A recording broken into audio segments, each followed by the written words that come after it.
This episode is brought to you by Camilla Najat with Exit Realty Metro. Camilla Najat is an experienced real estate agent who prides herself in finding the perfect home for her clients. Camilla can help you with a comparative market analysis to help determine the value of your home if you're planning on selling, or help you determine the going rate for the neighborhood you're moving into. She can also work with you at your pace. You can reach Camilla by calling 902-880-8429 or email camilla@exitmetro.ca. Also, you can find her on Facebook at Camilla Najat, Exit Realty Metro. This is Matt Conrad. And this is Mike Tobin. Welcome to the Afternoon Pint. This week we chat with Glen O'Keefe and a bit about what it's like being owner and operator of a microbrewery. And we talk about beer, of course. Enjoy. Hey guys, happy to say I'm here with Glen from Serpent Brewing, our home for now, at least for the podcast. Thank you so much, Glen, for sitting down for a minute and chatting with us. We really just, I guess, want to know, Matt and I, like, how in the heck did this all get started? Your business, like, where did it spark from?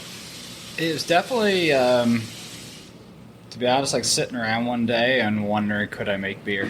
Like, is it possible to make beer at home? Cool. Right? And I had no idea. I mean, I was making these, like, beer kits that were kind of like the beer in a bag. The Festa brews and stuff like that, right? So I had made a few of those when I lived back in Newfoundland.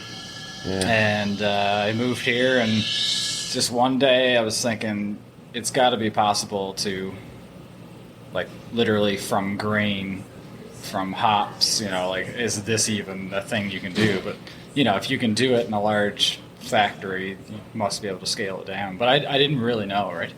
And we're going back 2011. 2011, okay. Yeah, so it was over 10 years, yeah. Yeah, 12 years ago now. for sure, yeah. And, like, at the time, I mean, you had, what, like, Garrison, Propeller. Okay. I mean, like, Greg Nash was doing this thing in a couple different places, right? There's a few. Like, it went from, like, you know, you had 1985, you had Granite. They were the first. Yeah. 97, Garrison came along. And shortly after, I think 98, was Propeller. Yeah. And those are the only three we had until, like, 2004 when Rogues popped up. Yeah, right? Yeah, and so and then from, like, 2004 to, like, 2012 or something right around that time, we had a few more pop up. Right. But that 2010 to, like, now 2020, that 10 years, like 100 times the breweries insane. that opened up. I don't even know how many now. Right, it's like I think 60 something. Yeah, I think if you count wineries and distilleries and breweries, I think if you look at the Nova Scotia passport, I think it's something like 96 in total for a small 96 province. breweries in Nova Scotia? No, breweries, distilleries, and wineries. Local producers. Not bad for a small province. Yeah. So, I don't know. I was just sort of looking around, and it's just in my nature to try to, like, if I have an interest in something that I'm consuming, let's see if I can make it at home. Absolutely. Simple as that, right? So what did you do just before getting into beer? Like, I was musician. Okay. That's what brought me here. Oh, cool. And then, to pay the bills, I'm a carpenter by trade, right? Right on. Yeah. And Yeah, that's Glen why you got all the Glen fancy stuff on the wall here? Yeah. So it's sort of like... It's well designed. I love the way you did the stage here. Oh, thank you. Nice for small events for sure, right? For sure. So, like, fast forward from just that genuine interest to try to make beer at home. Yeah. When I started thinking about, like, the skills and experiences that I'd kind of amassed over a bunch of years. Yeah. It was like live music venue, build the place myself, and make the beer. Amazing. And hopefully I can probably run a business out of it as well, right? But, so I got to ask you this. Yeah. I know when you were starting this up, and I know when a pandemic hit. Mm-hmm. Yeah. All right. Yeah. So, like, that must have been soul crushing. That was fun. Yeah, I couldn't imagine. So, like, was that 2019? You were kind of getting this ready to go, and then 20... Yeah, it's kind of a crazy story because it was hitting, like... I mean, I'm sure there's other businesses in Nova Scotia that deal with companies from China, but I had made my deposit on my equipment for the brew house mostly, right? It's a few bucks, I'm sure. Yeah, and so that was December 2019. Yeah, right on the cusp. And so Yeah, I was just getting before. emails from the supplier saying, "Hey, we've got a situation over here."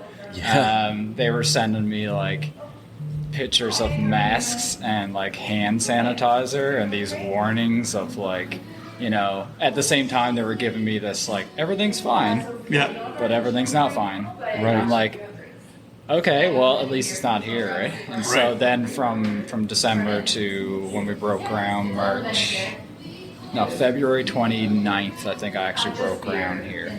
Okay. It had completely went from this is a problem with the manufacturing of my brew house to this is a problem for like everybody. Right? Wow. So it was kind of crazy. So it kind of like it affected us first because the first delay they gave us was 4 months, and then it ended up being like 9 months before we actually received the brew house. Right. Wow. So, which I was surprised we got it all. So it's 9 months Yeah. later. Pretty much. It was supposed to be here in 4 months. They delayed it by 4 months, and then we ended up getting it September. So you're losing money that whole time, Oh, yeah, really, paying right? rent, 'Cause paying you're rent. paying Paying rent, rent, you're trying to get this business open. Yeah. And then when you started, Yeah. I mean, Matt actually kind of told me a bit of this. You guys, I remember too, like, you had the drive-through thing going. Well, that was yeah. that was like, even before that. Yeah. He was literally just selling bottles out of the bay door. Yeah. Yeah. I remember coming in and you were there just Yeah. selling bottles. Oh, yeah. So, Yeah. Man. That was crazy. I was picking up those Yeah. little bottles as soon as you opened. Yeah, That's we as far back did, as I can remember. Yeah. The guys from AC Beer Blog were here. Okay, yeah. And so they were like, how was the first day? And I was like, man, we did 800. And he was like, 800, that's pretty good, right? Yeah. And he was like, for first day the way you open. Yeah. And so, and then the conversation went on. And I was sort of like, I came back to it. I was like, yeah, like 800 bottles. And he's like, bottles? I was like, I thought you were talking about $800. I was like, no, man, we did 800 bottles the first day. He's like, man, that's really that would have been unheard of if you had the tap room open. Right. Right.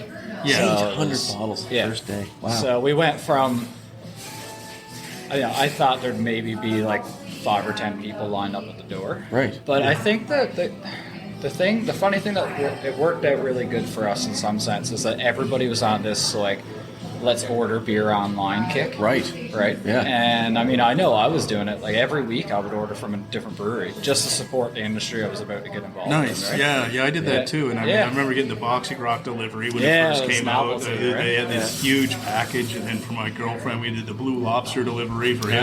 Right? Yeah. Because she likes the seltzers. And she likes your seltzers, by the way. The Nice. new Blonde Awesome. Orange one. She was a really big Yeah, fan they're of. The fun. blood Yeah. orange one surprised me quite a bit, I must Yeah. say. Yeah. I like blood orange. I was even actually saying last week that I believe the best beer I ever made was a blood orange wit. Oh, nice. And That makes sense. Yeah. And honestly, it was so good. I was going to enter it into Garrison's brewing competition. Nice. And I was like, they will make this. Like, this beer is actually, like, amazing. Yeah. But I'm... Drank it all. No, yeah, I did. But I ended up not recording all the information that they needed because I just got busy and everything, yeah. and they needed like full forms filled out Yeah. on how to properly make it and everything, and I forgot to keep all the information. And when I knew I didn't have it, I was like, screw it, I'm just drinking this, and I'm happy I kind of did in a way because as cool as it would have been to have a commercial beer made, Yeah. I'm like, I'm going to drink all this. This is fantastic. Stiff competition too, man. It really The is. homebrew comps? Yes, it is. Yeah. It's- That well, was the I ran it first a little bit. thing that Homebrew comps? Sorry, I didn't even know anything about So this. when I worked at Noble Grape, Yeah. they had homebrew competitions partnered with Noble Grape with Garrison. Like And people are making stuff in their tub? Oh, right, Make, yeah. No, not in your tub. What do you mean? You make your home brew, like you do Yeah. it properly Okay. in proper equipment and things Yeah. like that, which can be beer that's just as good as any commercial beer. It's a lot of how commercial brewers start.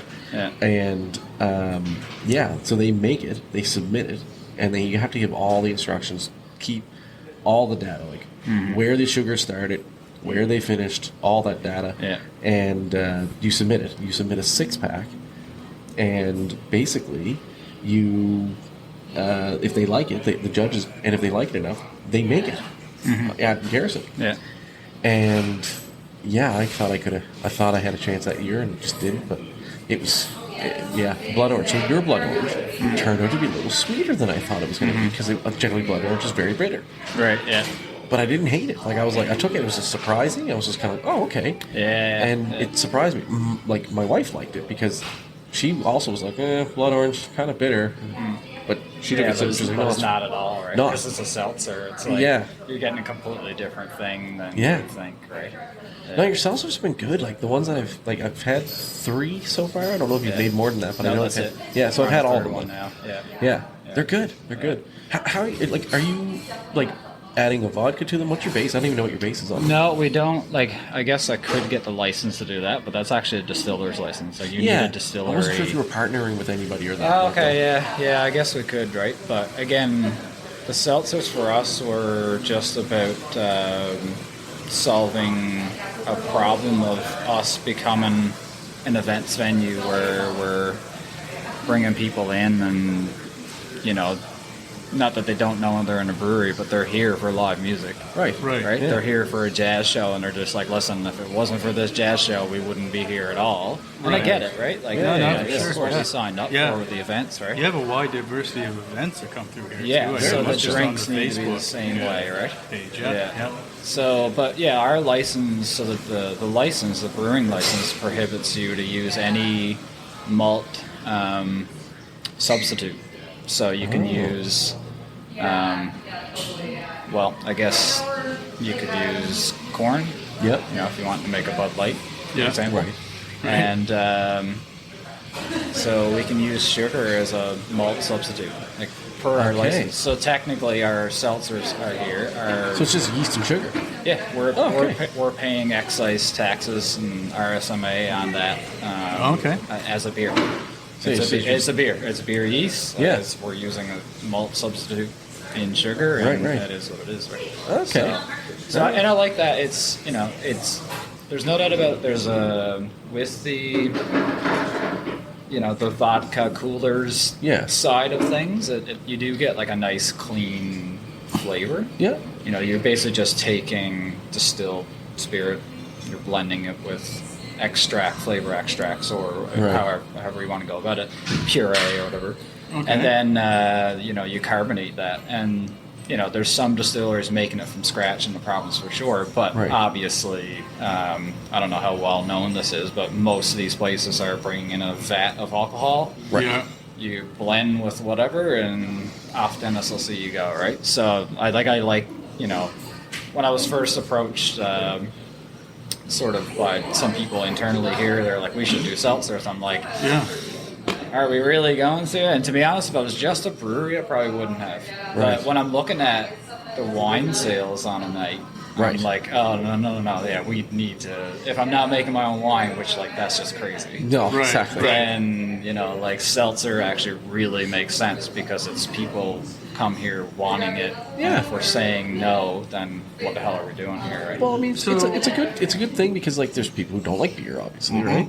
And if they want to have a drink that's a carbonated beverage that's not like wine, you don't want to serve Low hard calories. booze. Low calories, also, that's a huge win. Yeah. And they're great at summertime, which is busy season. Yeah. So I mean, realistically, there's I think it's a no-brainer if you're just using beer and like yeast and sugar. That's fantastic. Yeah. And personally, like. I can distinctly taste the difference in using a beer yeast versus others. I'm someone who, like, I prefer champagne over sparkling wine. Mm-hmm. I like the champagne yeast because it has that beer kind of taste to it versus like sparkling wines are just fruitier, more slightly wine. Sulfuric almost. Yeah. So I prefer that type of stuff. So I like that different concept for it. But speaking of the NSLC, I saw you had to make a change recently. Yeah. So I'll let him explain it. Well, it not necessarily like had to make a change. It was more so a strategic thing. Like we had Judas, the Belgian blonde, in there, right? Yep. And so, this was all sort of like going back a few years when I was like, okay, let's open a brewery. When are we going to do it? How are we going to do it? Well, when? The sooner the better, because there's a bunch of breweries probably going to be vying for shelf space at the same time. And, for sure, yeah. So it was like, who knows what the industry is going to look like? Who knows how NSLC is going to treat this influx of new breweries opening?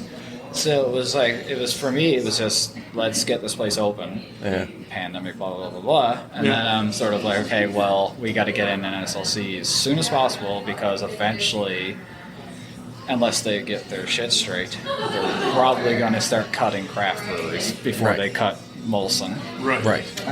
So that's exactly what they did. So last year, no, I didn't hear this directly from NSLC. So, but I was told by everyone else that there was no additional SKUs to be accepted into the NSLC. Wow. Now, by additional, I mean they were delisting sort of like Coors Banquet 8-packs in order to get Stillwell. Okay. Now I'm talking about So my I'm ass, sure but that I don't know 100% sure. Big Beer wasn't happy about that. Yeah, right? something like that, right? Yeah. So either way, our one brand in NSLC was doing great, selling 1 pallet per month. I consider that for a new brewery pretty decent sales. Like it definitely. A pallet of beer is a lot of beer. Yeah. It is, right? Now compared to what they're doing and other brewers are doing, it's nothing. But for a new brewery, especially for a Belgian blonde, right? Yeah. It was going pretty well. So we 2022, I submitted for 4 more SKUs in NSLC. Right. We're going to put Long Lake Lager in 6-packs. Long Lake Lager in individual SKU. Yeah. Keep Judas, and we're going to go for a New England IPA. Okay. Right? How about Space Cadet? Yeah, sure. Top runner? Yeah. It was like a form of that, right? Oh, very cool. And so that was the sort of thing. It was just like corner for us in our little way. Corner the Czech Pils, Czech lager, European lager thing in Long Lake Lager. Yeah. Obviously, IPA is a good category to get involved with. Yep. Keep Judas because it had built a reputation. Right. And just see, and that was a pretty modest approach in my view, right? And turned down completely on all of it. So brutal. The way it works in NSLC is you get 1 time only is what it's called, and you can change for that. how long? Well, you can change it every quarter. Okay. Throughout the year. Okay. So it's kind of a cool program, but the problem is, in order for Serpent to grow in NSLC, it's either Judas keeps growing, which is not going to. Right. Like a pallet per month that leveled out. Great, right? So the tough decision we had to make is to take a risk by pulling that, losing some customers, obviously, and try a new brand, a new SKU. That's brave. So what's out there now? It's Townie. Okay, the Townie IPA over, Overpass Syndrome. Yeah. That's what you had last That's what I had on the first pot. No, you guys didn't have any in stock, so I think she got that for me. Or maybe is that what I ended up with? I can't remember. It's the Well, New we- England IPA. That's what we had last week. Yeah, it was good. Yeah, I think I was actually putting it on tap while you guys were. Oh, there you go. We're doing this. Oh, right on, I okay. think So, so. Yeah. So sure. he liked it quite a bit. See, this is what you need to do, Tom. Now that because I know you like IPAs, I know you're a big IPA fan. Sure. You got to go to Sambro Yeah. and demand it. Seriously. Actually, the guys down there are awesome. Yeah, that's what I mean. So I have a local one out where I live in Prospect. Yeah. We have a small NSLC outlet or whatever, and apparently they actually have, for being really, it's smaller. I think it might be smaller than Sambro's. We're maybe the same size. Yeah. But they actually have some pretty good selection. I'm surprised. Right, And it's because they listen. If I went in there and was like, Yeah. hey, you know what, I'm going to buy this every week, they would bring it in. They'll allow me to shop. Like I can go speak to the manager there and say, "Hey, we have this brand in here in the other stores." But the problem is with the one-time only SKU that I have, we're in 40 stores. That's it. Okay. So as far as I know, we're allowed now. We're allowed. Yeah. We're allowed to go and shop to other managers in other Okay. stores that we're not in. But from my understanding, I would have to get accepted into a general listing position with Judas or Townie or whatever. Okay. Then I can shop it to the remainder 150 stores or whatever it is, right? Interesting. So you get a community one-time only listing that puts you in 40 stores, and then once you can step up from there. I think it's like the next tier up. It's like 100 and something stores, like that, right? Okay. So once you get there, then you can shop to the individual stores. But we're well, who knows? We're a ways away from there. But our whole strategy now is, like, we may pull Townie in the fall. Right. And Okay. put something different in. Put something darker in there, something like that that Exactly. fits the season. Something that we Right. would not be able to do right now. So it's a cool opportunity in that sense. But our whole idea now is try a few different brands in there. Yep. Go Get back people to to trust them. the brand, Yeah, try go back different to things. NSLC with this, hey, we did good with one SKU. Right. Hey, we did good every With time. another SKU. Every time with Yeah. a bunch of different ones. Right. So give us give us a shot. And if you don't give us a shot, what's your reasoning? Right. Right. And Right. Now, what about the private ones? Like, I know you were in. we're in those. You're in those. Yeah. Now, can you get more than one SKU there? Oh, yeah. Yeah? Yeah, for Okay. sure. I mean, if they accept it. Of There's no course, like, yeah. like, yeah, I Yeah. mean, that's completely up to them. Exactly, Right? yeah, because I'm just wondering if, like, because I know Judas was there. I saw that in the one in Clayton Park there. Yeah. And, yeah, I'm just wondering if, like, if you're bringing some other ones in there. Like, see, this is what I think. I honestly feel that these private liquor stores should carry nothing that the NSLC carries. Yeah. Be truly different. Yeah. And that's kind of like what I'd like to see of them. The unfortunate part is that, Logistic nightmare. well, that can be that, and on top of it, they're not supposed to be, but there's 4 of them, and there's bishops, and then the other 3 are all essentially owned by the same person, even though it's Exactly not supposed to be. Cousins. Yeah, exactly. all registered under different people's the kids names. owns it, right? The Or kids something, owns it, yeah. whatever. Yeah. So it's not supposed to be that way. They're supposed to be 4 separate. Yeah. But someone who has the money bought them up and gave them out and kind of thing. So now essentially they treat it as their own mini NSLC. Yeah. So they carry all. So all the 3 others The warehouse is insane. carry. It's all the same. Yeah. So they just distribute it. So at one point in time, back when it was Premier Wine and Spirits, remember which was that. so awesome, they were the best. You could get the West Vaverland, the one that I gave you, Yeah, I know. the 12. Yeah. That's where I got it. Yeah. Wow. And like, you used to be able to get so many cool things there, and then they got sold. I mean, Harvest Wine and Spirits was out there. I mean, there used to be Vinart, and I don't know if any of you guys, that might have been before you even came to Nova Scotia. I don't know when you I came. don't remember that. Vinart was up in Clayton Park, Yeah. and they were open Fridays and Saturdays until midnight and would deliver. Nice. Yeah. Yeah. Like, it was like crazy. And that So was then they, Crystal wine. and then Crystal Locket opened, and then then they all changed. Now it's Rockhead. Harvest is still existing, but it's not where it used to be. And then there's West Side. Right. So yeah, but it's like, yeah, I'd like to see a little bit more variety, kind of open up a little bit more, because there's so many local beers, and on top of that, because I know you appreciate this, there's so many international beers that we don't get. So that's the funny thing. So when I first moved here, you could go to NSLC, and so this is kind of like, this is almost like arguing against my position in some Right. sense, but but there's a way forward. So I've talked about this with so many people in my business partner. And, I mean, we're not anybody to do anything about this, but as craft has grown, these stores that had all kinds of trouble trying to import all this Belgian stuff and jump through hoops with, the government trying to get it in that sense, they're just like, well, of course we'll just support local suppliers, which makes sense. Right. But what we lost is all this beautiful imported We awesome did. beer, right? Yeah. So, obviously there's a solution. And if you look at Newfoundland, you can go to Newfoundland. You can go to an NLC there, get great selection of import beer, Right. great selection of craft beer, including some Nova Scotia products. But they have Marie's Mini Mart there. You go into Marie's Mini Mart, and it's a better and more stock, some of them, than NSLC has in Sproutfield up there. And For that's craft brew. That's Yeah. kind of like what Quebec is like. So Quebec has Right. the SIQ. That's where you get your hard alcohol, Right. right? Okay. That's where they sell hard alcohol. You don't buy hard alcohol in the grocery stores or the convenience stores. Yeah. You want to get some specialty wines, you go there. You want to get some specialty beers, your imports and all that stuff, you go there. Convenience stores and all that stuff is all local. Right. Wow. Grocery Of stores course also it is. all Because local. They're local Yeah. stores. Right, exactly. Makes sense, It, right? it makes Yeah. total sense. So like you can walk into Sobeys, or they actually, the IGA is actually my favorite in Quebec. You go to the IGA, not only is it awesome, it's owned by Sobeys, but still it's better. Their beer and wine section makes most of the NSLCs look like Oh, foolish. it's atrocious. It's crazy the variety they have. Now Quebec's big and they have lots of local beers and all that stuff. And good history of beer. A good history beer. Like, and you and I are really similar in that we like the Belgian style. They really embrace that kind of style as well. Yeah.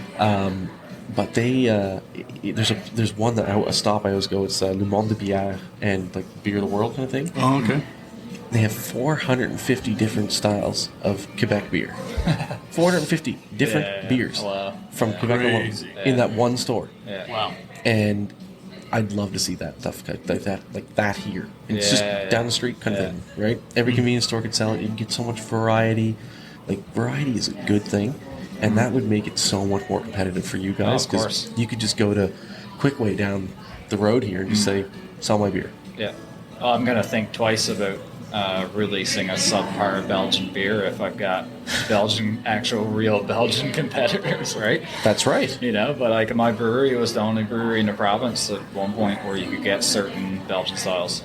Yeah. Like at one point, because You had a Belgian IPA, I remember. didn't yeah, you? oh for sure. You're not getting any. Like, I mean, you're not getting that in a lot of places in Belgium either. But like, I was the only place to get at one point, the only place to get a double and a triple because they stopped getting them at the 3. Proper duels are, they're great. Amazing. But they're Right. tough to get. I mean, triples are great too, but Yeah, there's I've something got a with that. triple coming Oh, do you? next week, by the way. Yeah. See, triples are a little drier, but there's something that I love about those duels because they're malty. Like I love that, right? Both satisfying at different times, right? 100%.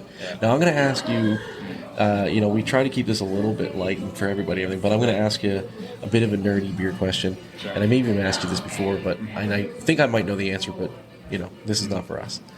You gonna make a lambic ever? No.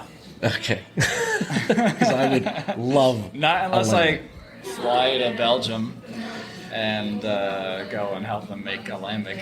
All right. Okay, guys, for this guy, what's a lambic? Okay. Yeah. So, as you know, like the Part sour lamb. beers. The sour beers are really big, right? Yeah. So there's a couple different ways to make sour beers. There's yeast or malts, that make certain, like, have a sour taste that you can do it that way. You can also artificially kind of add sour to it, like tartaric acid or something like that. But a lambic is like the champagne of sour beers. Okay. The yeast, the air in Belgium has like a natural yeast that is infected, and the sour taste in a lambic is an infection in the beer. Now people think, ugh, infection, that sounds gross. Sounds lovely. yeast yeah. is. I don't want it. But yeast is in itself is a single cell organism, right? Kind of thing. So contaminant. it is contaminated. Like, no joke, yeast eats sugar, Yeah. shits out alcohol, and farts out CO2. That's literally what it is. So, Beautiful. yeah. Well put. So That should be our slogan for the podcast. Can you just send me that clip? I'm gonna start promoting my brewery with that. but it's Call it what it is, folks. Let's just call it what it is. But this natural, so they'll actually, in Belgium, they'll just open up the containers while the beer is being made and let it naturally ferment and be infected, and it produces this amazingly different sour beer. It's not sour like that you taste that you get here. Yeah, it's not the stomach acid. No. Acidic Exactly. vinegar sour. It's like now it does become like that for Yes. a period of time. Yeah. Yeah, they do have a They surprising. age them and all that stuff. and Yeah, everything too, right? surprising amount of control. Some of the breweries, they're next to these hay fields. Okay. And so hay will have, if you were to just take a sample of it and sort of like culture it up, you're looking at some pretty like controlled, controlled amounts of certain types of microorganisms. And, that's how we end up getting to be able to brew beer. It's because we're like, selective pressures, finding different yeasts. Okay. And so they're sort of doing the same thing. It's like they do open their tanks, like Matt was saying, but it's like if you have a hayfield next to your brewery and you open the side of the brewery and just let the wind blow in. That's right. You're kind Interesting. of like Okay. selecting the natural but the strongest microbes. Our sour beers, they must be a harder sell because I'm not a big fan of them, to be Oh, honest it's a with yes you. or no for a lot of people. Yeah, like I'm definitely a no, right? Like, but like other people seem to love them. Like, I love them personally, yeah. but I like all different types of beers, as long as it's kind of like well balanced, well crafted kind of thing. Yeah. Like there's certain styles I like more than others. Like a cream ale, I'm like, like to me that's like the vanilla ice cream of beer kind of thing Right. for me. Okay. I'm not a huge fan of creams. They just don't get me. Yeah. And even some blondes don't, but I like a Belgian blonde, right? So it's like there's a couple different things there that are, so it's not about like I hate this style, I like this Yeah. style. I like them all. Yeah. But, and I like some sours, but some of them overdo it. But lambics are honestly, we got to do a lambic episode. we can You get learn lambics something we can about get lambics at lambic. Westside. Okay. Yeah, and you can get a pretty good selection of lambic. Yeah. Still well. Right? Yeah. Bishop's has them. Lambics. Yeah. Yeah. Okay. Honestly, they're up there. Like they are Yeah. definitely in my top 5 like favorite beers to drink. I love them. And I Bishop's, said yeah, I of said course. a long time ago before the sours really blew up. I'd be like, yeah, sours is the next one, right? Because they had like the gozes and all this other stuff Yeah. that kind of came along and different trends in the beers. But I was like, they gotta get sours, and Yeah. they came, but they came. Well, nobody's artificially. gonna. Yeah, nobody's. It's sort of like if you open a distillery and you have whiskey on your first day, You can't. something's up. That's the other thing, right? Yeah, you can't. Not legally, you can't, right? Yeah, exactly. Right, So- right. Something's going on. Yeah. So Okay. The other thing, Is- though, is this is why I asked him, and I kind of knew he was going to say no. The reason why I knew he was going to say no is, as I said earlier, it's an infection. So you have to make sure you are cleaning your equipment like insanely good. Yeah. Because the yeast can infect your other beers. So he's going to go around and Exactly. try to make like an IPA next, and it's like, why is my you run IPA that. sour? Yeah, you run that through your canning line, and then Right. Yeah. Right. So it's. So I knew he was going to kind of say no. I'm just wishing that someone would make a lambic for me at some point.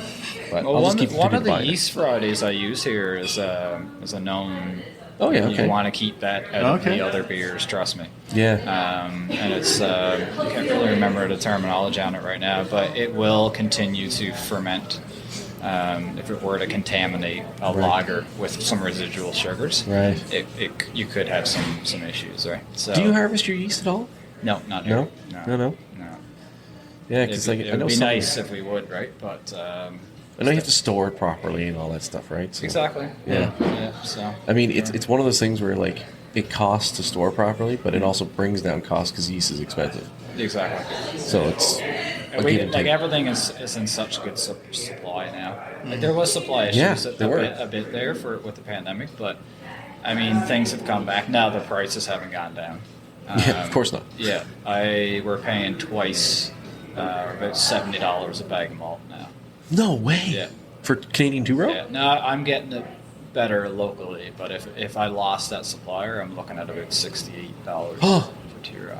Wow. Which is like, you start doubling everything. Like how what's that gonna? You can't just drive the price of beer up. That's People won't buy it, right? I remember those bags were under $40, like for Oh yeah, yeah. I remember you get a bag of $29.99 2-row. sometimes. Yeah, Yeah. exactly. Yeah. Wow. Sure. Wow. Yeah. Yeah, And everything's just everywhere going there, up. right? So cans went up. Yeah. Not a whole lot, but labels locally went from about 20 cents to about 50 cents.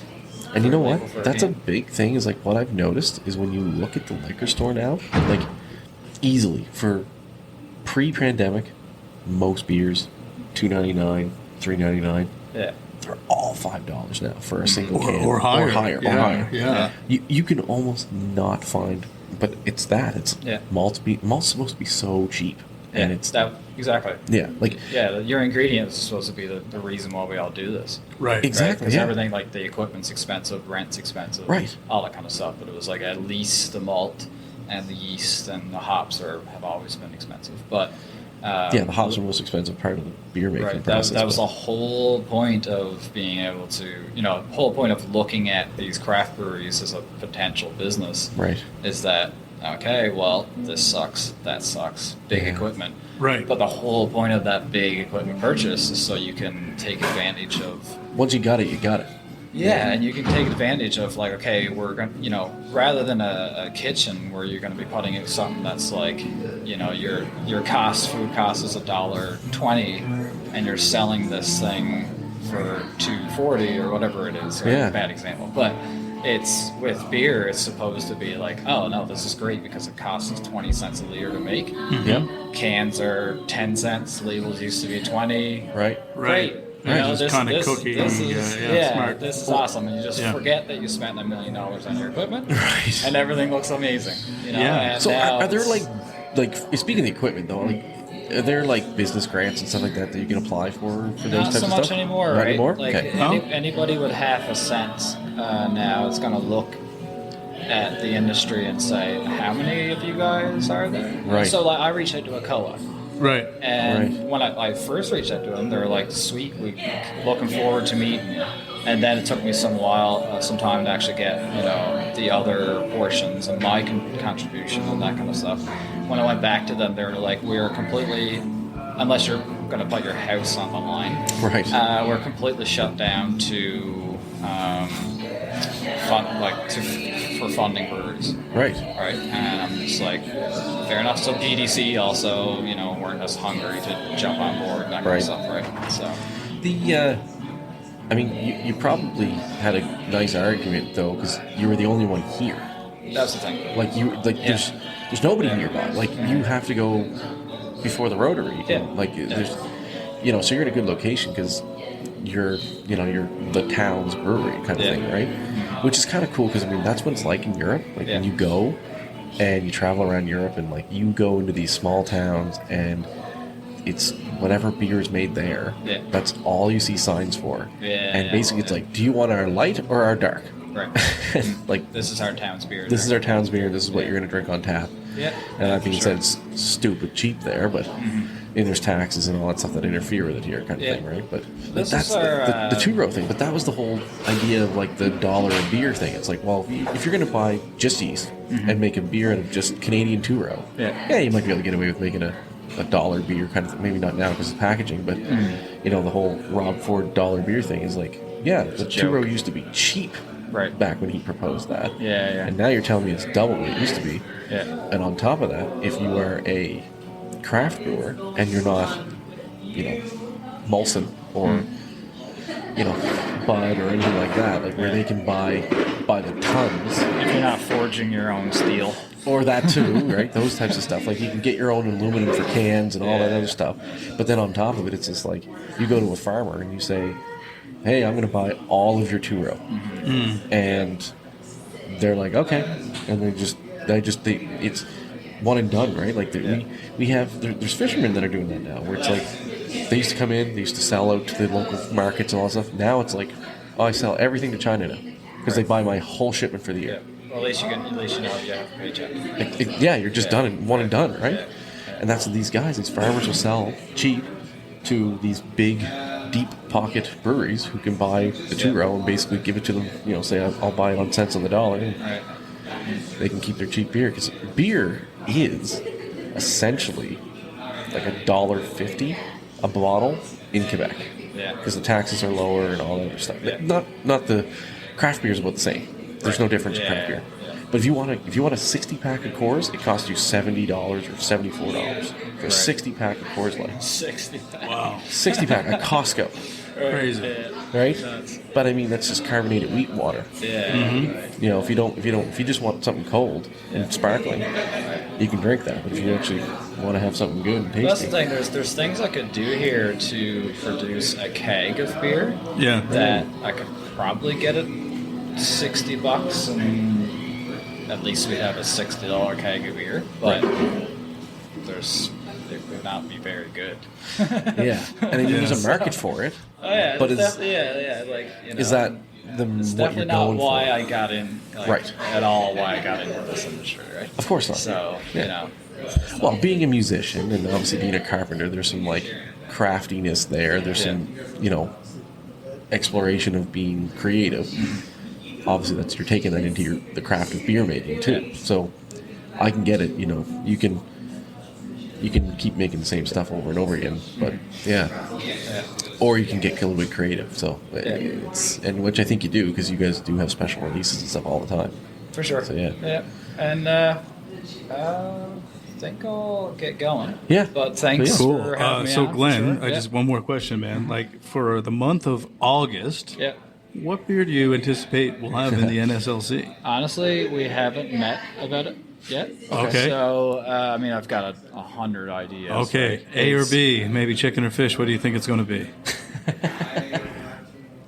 Honestly, I wanted to do the European lager for the summer, long neck lager. Yeah. So, I think a smart bet would be just like a straight amber lager. Perfect. Right? Okay. Right? Rather than doing some sort of Oktoberfest thing. Or, Sure. or something so specific, or even, God help me, a pumpkin beer or something. But it's just let's do something that I'd love to stay true to our roots and do something in the in maybe a lighter dual category. Okay, cool. But that's just not something that we got to maintain that palate per month. Sure, thing, yeah. Or it's, Right. Or we're going against the whole point of what we're trying to be after, right?